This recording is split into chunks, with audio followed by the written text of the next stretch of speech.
often see international trade and immigration as a way that foreigners take advantage of us. But economists, whether they're liberal or conservative, Democrat or Republican, tend to see trade and immigration as good for both us and them. When we teach international economics to college students, economists invoke something called comparative advantage. Our best argument, though, is a story. Imagine a visionary scientist announces that he's discovered a way to turn corn into cars. Everyone laughs at him.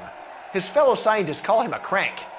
But he builds a factory at an abandoned port, and lo and behold, corn goes in and cars come out. The competition hurts existing auto workers, but Americans are clearly far richer as a result of the scientist's amazing discovery. Cars that only the rich could drive before are now affordable for all. One day, though, a journalist sneaks into the factory and discovers the scientist's secret.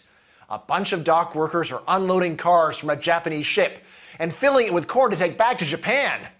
He snaps some pictures and frantically writes an expose. The next day's headline reads, "Corn-made cars, a fraud." The government shuts down the company and sends the founder to jail for breaking every foreign trade law on the books. The point of this story is the visionary scientist did have a way to make corn into cars. What difference does it make what's inside the factory?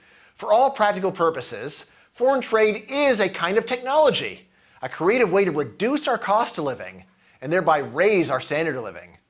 The fact that we keep looking for a dark lining in this silver cloud is a symptom of what I call anti-foreign bias. Human beings' tendency to underestimate the economic benefits of dealing with people from other countries. Are there any important differences between technology and foreign trade? Absolutely. When Americans use a new technology, we're better off.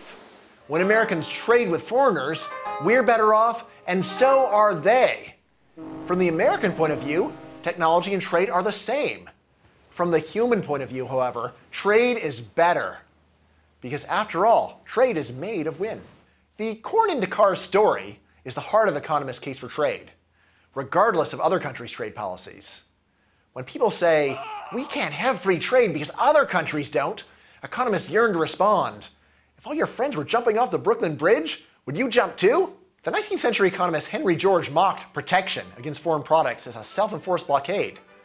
What protection teaches us is to do to ourselves in time of peace what enemies seek to do to us in time of war.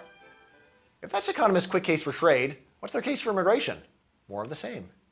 Another name for immigration is trading labor. And as we've seen, trade is just a technology. If a company invented a self-driving lawnmower, Americans would rejoice. From the American point of view, the immigration of gardeners from, say, El Salvador has exactly the same effect as the invention of a self-driving lawnmower. Our cost of living goes down.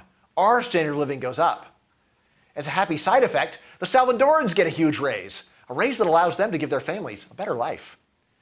This doesn't mean that most economists want us to adopt free trade or free immigration overnight. The real world is full of complications. Nevertheless, almost all economists think that trade and immigration are greatly underrated. When you make a deal with another person, both of you are normally better off. When you hire another person, both of you are normally better off. Does it really matter if the other person comes from another country?